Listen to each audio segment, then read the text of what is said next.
Assalamualaikum warahmatullahi wabarakatuh. Salam udut, salam ngopi. Kawan-kawan sekalian, kembali bersama Om Bob.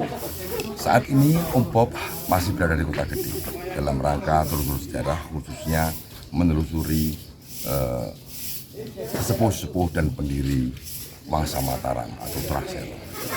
Setelah dalam bulan sebelumnya Om Bob sampaikan tentang Ki Ageng Selo, Ki Ageng Ngenes di Laweyan, kemudian Ki Ageng Pemanan di Kota Gede. Om Bob sekarang akan bincang-bincang terkait dengan beliau Panembahan Senopati. Dan saat ini Om Bob di latar belakang ini adalah tembok besar.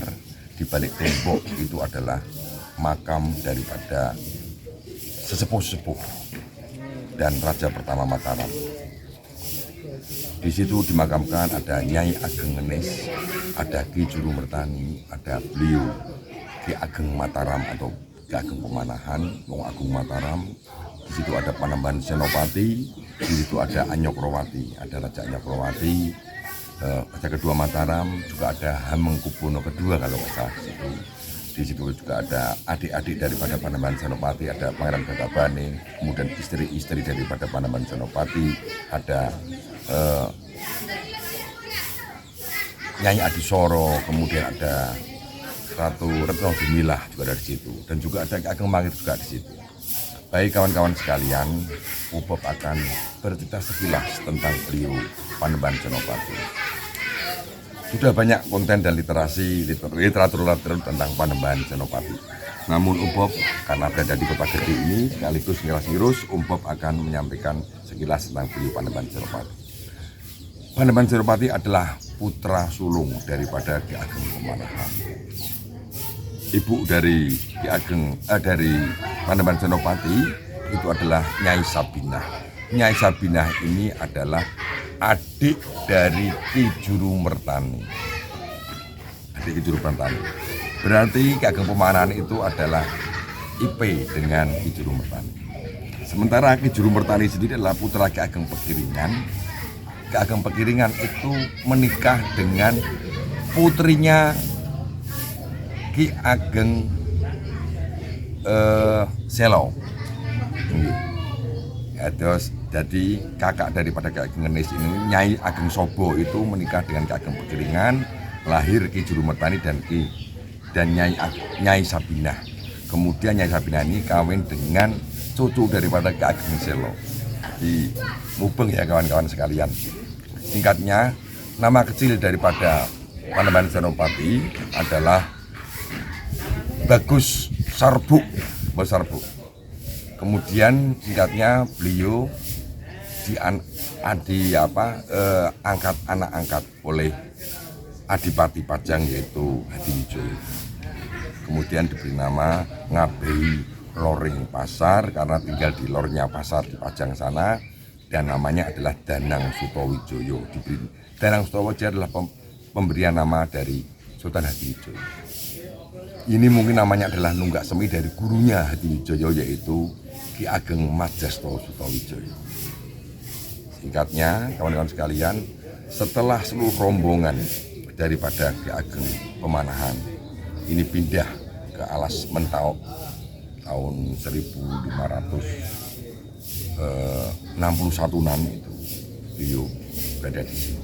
Sepeninggal daripada Ki Ageng Pemanahan atau Ki Ageng Mataram, Wong Agung Mataram, kira-kira tahun 1575, atas amanat daripada Sultan Hadiwijoyo, Ngabei Loring Pasar sebagai pengganti daripada Ki Ageng Mataram. Beliau Panembahan Senopati ini menjadi penguasa di Mataram tahun 1975. Namun masih sebagai pemimpin di Mataram sini. Belum menjadi, masih di bawah Pajang Mataram. Kemudian setelah kematian Sultan Hadiwijoyo tahun 1582, yang pada pernah Om Bob bahas juga dalam konten sebelumnya, beliau kemudian Pajang dipegang oleh Aryo Pangiri hingga tahun 1585, dan 1585 Aryo Pangiri berhasil disingkirkan oleh Pangeran Benowo dan beliau ini Panembahan Senopati, bersamaan dengan pengangkatan Pangeran Benowo menjadi Sultan Pajang tahun 1586.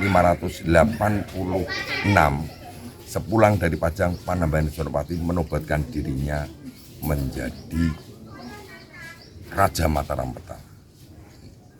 Namun sebelumnya untuk kelas balik, amanat dari Sultan Hadijoyo menunjuk Panembahan Senopati atau Loreng Pasar ini, Danang Sorojo menjadi penguasa Mataram tiap tahun untuk sowan menghadap ke Pajang. Namun ini dilakukan hanya sekali saja, setahun saja, berarti tahun 1576. Setelah itu tidak pernah sampai meninggalnya Sultan Hadijoyo. Kawan-kawan sekalian, semenjak beliau menjabat sebagai penguasa Mataram, Danang Sutawijoyo meneruskan laku prihatin daripada ayahnya, yaitu Ki Ageng Pemanahan. Dia mesubudi bersama di bawah arahan bimbingan daripada pakdinya, yaitu sekaligus penasihat spiritualnya, yaitu Ki Juru Mertani. Mesubudi sampai kita sudah sering sampai Topo di Kali Opak, sampai kemudian pertemuan beliau dengan penguasa Laut Selatan dalam rangka memperkuat. Hingga kawan-kawan sekalian, upaya-upaya dari Panembahan Senopati termasuk mempengaruhi bupati-bupati di bawah kekuasaan Pajang. Salah satunya ini penting, yaitu ketika Panembahan Senopati mencegat, melarang Mantri Pamajekan Begelen dan Kedu yang akan menyampaikan upeti ke Pajang, namun dilarang oleh Panembahan Senopati.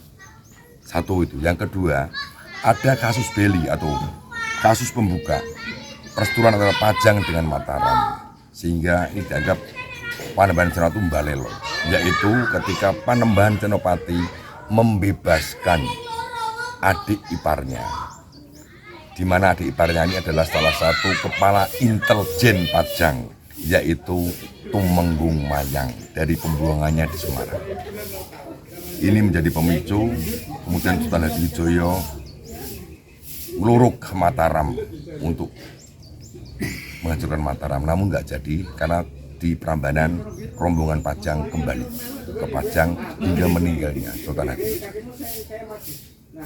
Walaupun bagaimana di mata Sultan Hadijoyo, Panembahan Senopati adalah putra, dianggap sebagai putra sulungnya. Bahkan ketika beliau wafat, salah satu amanat daripada Sultan Hadijoyo untuk tetap menghormati Panembahan Senopati sebagai putra sulung, dan ini dipegang teguh oleh putra Sultan Hadijoyo, yaitu Pangeran Benowo. Kawan-kawan sekalian, Panembahan Senopati kemudian mengukuhkan dirinya menjadi Raja Mataram pertama tahun 1586. Setelah itu beliau mengadakan ekspansi ke Jawa Timur untuk mempersatukan kadipaten di Brangwetan di bawah kendali daripada Mataram. Panembahan Senopati menurut catatan dalam buku Keraton Mataram ini memiliki 23 putra-putri. Istri beliau, sepengetahuan Bob ini, beliau memiliki putri satu dari Ratu Kalinyamat atau Semangkin ini, atau Ratu Adisoro. Kemudian ini nanti melahirkan Raden Ronggo, kemudian Pangeran Puger, dan lain sebagainya. Kemudian beliau juga menikah dengan adik dari Adipati Pragola atau putri dari Ki Ageng Penjawi, yaitu Ratu Waskita Jawi. Satu dari Semangkin, atau Semangkin ini pemberian Ratu Kalinyamat kepada Hadiwijoyo, namun menjadi istrinya Panembahan Senopati. Beliau diistri, mungkin istri pertamanya, karena beliau waktu itu masih kecil, ya masih remaja lah. Kemudian Retno Dumilah nanti melahirkan salah satunya adalah Pangeran Juminah. Retno Dumilah adalah putra daripada Adipati Madiun atau Adipati Pangeran Timur, putra bungsu daripada Sultan Trenggono. Kemudian beliau juga menikah dengan putri daripada Ki Ageng Giring, yaitu Niken Purwosari, nanti melahirkan Raden Joko Umbaran atau Pangeran Purboyo. Ini ada Retno Gumila, ada Waskita Jawi. Nanti dari Waskita Jawi nanti lahir Anyokrowati atau Raden Mas Jolang. Ini putra ke-8 daripada Panembahan Senopati adalah Raden Mas Jolang yang kelak menjadi Panembahan Anyokrowati.